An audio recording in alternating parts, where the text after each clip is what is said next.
कोल्हापूर महानगरपालिकेची प्रारूप मतदार यादी या संदर्भात शिवसेना पक्षाच्या वतीनं आम्ही निवेदन देण्यासाठी आलो होतो। यादीमध्ये दुबार मतदार असतील, घुसखोर मतदार असतील किंवा ज्या काही त्रुटी असतील त्या त्रुटी दाखवण्याचं काम शिवसेना पक्षाकडून आम्ही आज केलं। अगदी हास्यास्पद एक विनोद समजूया किंवा गंभीर बाब समजूया। सन्मान्य आयुक्त मॅडम बरोबर मी स्वतः आता बोलताना इन कॅमेरा त्यांना मी स्पष्ट म्हटलं की मॅडम ह्या याद्या कुणाकडून आल्या, तर मॅडमनी स्पष्ट कबूल केलं की ह्या याद्या आम्ही तयार केलेल्या नाहीत, ह्या निवडणूक आयोगाकडून केंद्र शासनाकडून खाली आलेल्या आहेत। म्हणजे या मतदार यादीमध्ये जे दुबार मतदार असतील, जे घुसखोरी केलेले मतदार असतील, बोगस मतदार असतील, हे केंद्र शासनाकडून खाली आलेले आहेत। म्हणजे अनऑफिशियली कबुली दिली असं म्हणणं काही चुकीचं ठरणार नाही, कबुली दिलेली आहे आयुक्त मॅडम। मग त्यांना पुन्हा आम्ही प्रश्न विचारला, जर ह्या त्रुटी आम्ही तुम्हाला दाखवल्यानंतर इलेक्शन होणार की याचं काय होणार, पण त्या विषयावर त्या निरुत्तर झाल्या। सांगण्याचं तात्पर्य जनतेपर्यंत आपल्या माध्यमातून आमच्या भावना पोचवाव्यात। महाराष्ट्र राज्यामध्ये, बिहारमध्ये, भारत देशामध्ये ज्या प्रकारे निवडणुका झाल्या त्याच पद्धतीनं कोल्हापूर जिल्ह्यामध्ये व महाराष्ट्र राज्यामध्ये निवडणूक होत आहेत। या निवडणूक प्रक्रियेवर आमचा कसलाही विश्वास राहिलेला नाही।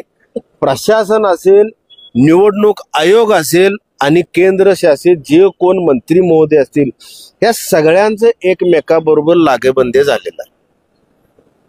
काय आक्षेप घेतलाय, काय चेष्टेवारी देखील मी मॅडमना विचारलं, मॅडम इलेक्शन कधी लागणार, निरुत्तर। मॅडम ही रिपेअर होणार काय, निरुत्तर। मॅडम ही नावं मतदार यादीमध्ये कुणी आणली, आम्ही आणली की प्रशासनाच्या माध्यमातून आली, तर प्रशासनाच्या माध्यमातून आली। आमच्यातले एक पदाधिकारी म्हटले, जर अशा पद्धतीनं नावं दुबार आले असतील तर त्यांच्यावर तुम्ही ऍक्शन घेणार का, तर त्यावेळी पण त्या निरुत्तर झाल्या। म्हणजे एकंदरीत कोल्हापूर शहरामध्ये देखील यांना निवडणूक प्रक्रिया ताब्यात घ्यायची। व्हीव्हीपॅट येणार काय विचारलं, त्यावर पण त्या म्हणल्या सांगू शकत नाही। म्हणजे नेमकं आयुक्त मॅडमना यातलं काही माहिती नाही किंवा माहिती असून त्या माहिती देत नाहीत। म्हणजे एकंदरीत जनतेनं माझ्याच बोलण्यावर विश्वास ठेवावा। आम्ही निवेदन देऊन आल्यानंतर देखील जर आयुक्त मॅडम निरुत्तर होत असतील तर वरिष्ठ लेवलला किती दबाव असेल याची आपण शहानिशा करू शकतो। तर याच्या घोळ्याविरोधात दुबार नावं अशी किती आहेत एकूण शहरात आणि किती कोणत्या सगळ्याच प्रभागामध्ये आता सध्या परिस्थितीमध्ये किमान एक 33,000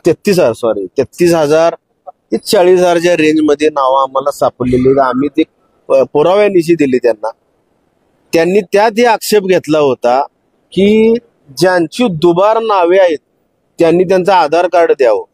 समजा आता सुनील मोदी, सन्मान्य मोदी साहेबांनी आक्षेप घेतला तर ह्या मॅडमचं नाव जर दुबार आलं, ह्या आम्हाला आधार कार्ड स्वतःच देतील का, आम्ही त्याचा दुरुपयोग केला तर, पर्सनल लोन यांच्या नावावर काढलं तर आधार कार्डच्या नावावर।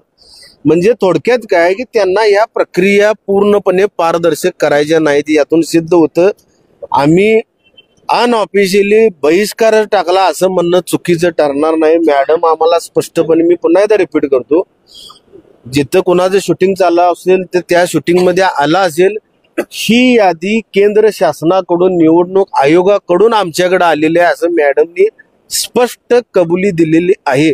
म्हणजे चुकी झालेली आहे ही याची कबुली आहे। या विरोधात शिवसेना आता काय पुढे करणार आहे, आंदोलनाचा इशारा? अहो, भारत देश काय करू शकणार झाला आणि शिवसेना काय करणार? देश अचंबित आहे बिहारच्या निकालाबद्दल। हा निकाल असा कसा? महाराष्ट्रात जर यांना निवडणूक अशा पद्धतीची हाताळायची असेल तर त्यांनी ते सांगून करावं। आम्ही फॉर्म मध्ये भरत नाही, घेऊन जावा तुम्हाला सगळं जे काय करतात। 1947 सालापासून ते आत्ताच्या क्षणापर्यंत ज्या काय घडामोडी घडल्या ते 5 वर्षात सगळं संपून टाकू देत। निवडणुकीवर बहिष्कार टाकणार आहे म्हणजे?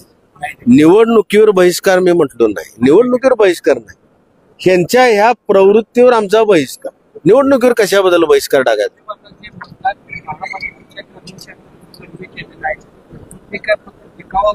शंभर देखावा, 100% देखावा.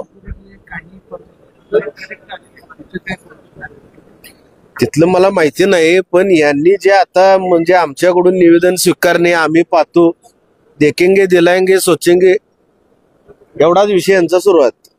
चॅनेलला सबस्क्राईब करा.